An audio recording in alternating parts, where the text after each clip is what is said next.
Hello everyone, the question is in a lottery 10,000 tickets are sold, 10,000 ticket बेची गई हैं and 10 equal prizes are awarded और 10 prices दिए गए हैं। तो 10,000 टिकट्स पर 10 प्राइज दिए गए। What is the probability of not getting a prize? Prize नहीं मिलेगा उसकी हमें प्रोबेबिलिटी निकालनी है।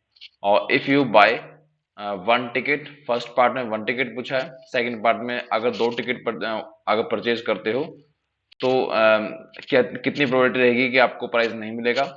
अगर 10 टिकट आप परचेज कर रहे हो तो प्रोबेबिलिटी निकालनी है नॉट गेटिंग अ प्राइस। ठीक है, तो वन बाय वन करते हैं। फर्स्ट पार्ट इसमें ई, मैं डिफाइन कर लेते हैं इवेंट को। E the event of not getting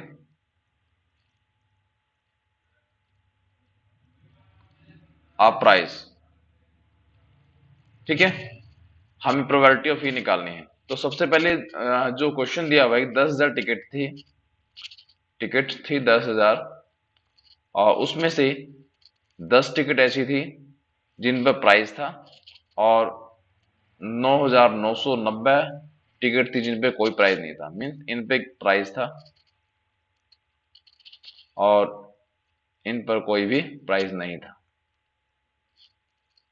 no price. ठीक है, तो हमें इवेंट जो डिफाइन किया है उसमें है कि नॉट गेटिंग प्राइस, प्राइस नहीं मिलेगा। तो फर्स्ट केस जो आपका है कि टिकट एक ही खरीदी है, तो number of ways to buy one ticket in favour of event E. Event E के फेवर में जो अगर वन टिकट अगर परचेज कर रहे हो तो कितने वेज होंगे। भाई टिकट आपने जो परचेज किया उसमें कोई प्राइस नहीं है, इसका मतलब टिकट कहाँ से, इन टिकट्स में से ही आपने उठाई होंगी। तो इसका मतलब नंबर ऑफ केसेस क्या है, इनमें से 9,990 टिकट में से कोई एक आपने परचेज की होगी। तो सोल्व करोगे कॉम्बिनेशन को तो आंसर आएगा 9,990। ये फेवर केस आ गया। ठीक है, total number of ways, total number of ways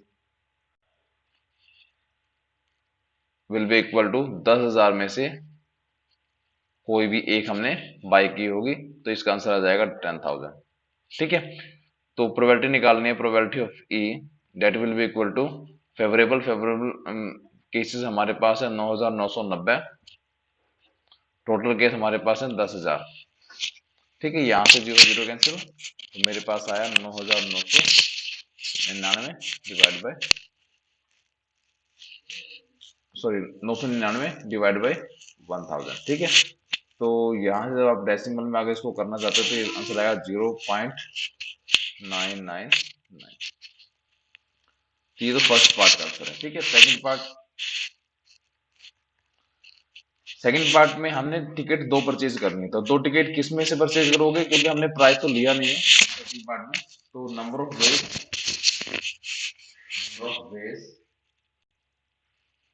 to buy two tickets. ठीक है, दो टिकट परचेज करी है, तो दो टिकट कैसे परचेज की है कि हम जो प्राइस तो मिलेगा हमें इन फेवर ऑफ इवेंट ई के फेवर में। ठीक है, तो दोनों ही आपने यहाँ से उठाई होंगी, तो 9,990 C2 ये फेवर में आ गई। Total number of veg same event E के फेवर में जो है। अब टोटल नंबर ऑफ वेज क्या रहेंगे, 10,000 टिकट थी, 10,000 में से कोई भी दो हम उठा लें तो टोटल नंबर ऑफ वेज आ जाएंगे। ठीक है, अब प्रोबेबिलिटी ऑफ ई, अब जो प्रोबेबिलिटी ऑफ ई निकाल रहे हैं वो है दो टिकट अगर हमने परचेज की होंगी। तो आप अलग डिफाइन भी कर सकते हो कि हमने दो टिकट परचेज की हैं और हमें कोई प्राइस नहीं मिला। तो मैं सेम ई के लिए सोल्व कर रहा हूँ। यहाँ पर probability of E is equal to total number of cases आ जाएंगे डिनोमिनेटर में 10,000 C2 और फेवरेबल जो है 9,990 C2। ठीक है, ये आंसर है। आप इसको फॉलो करोगे तो आपको आंसर मिल जाएगा। थर्ड केस, अगर आपने 10 टिकट्स बाय की हैं तो इसमें number of ways to buy 10 tickets in favour of E.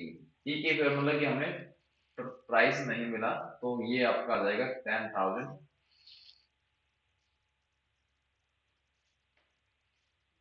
10,000 sorry, हमने जो परचेज किया है वो 9,990 में से, क्योंकि हमें प्राइस नहीं मिला तो 9,990 में से कोई भी 10 आएंगे तो हमारे पास टोटल नंबर ऑफ वेज आ जाएगा। ठीक है, कॉम्बिनेशन के साथ। और total number of ways to buy 10 tickets लिख सकते हो। To buy 10 ticket that will be equal to 10,000 C 10। Then probability of E means probability of not getting price is equal to 10,000 C10 और number में लिखेंगे 9,990 C10। ठीक है, तो ये आपका आंसर हो जाएगा। Thanks for watching, have a nice day.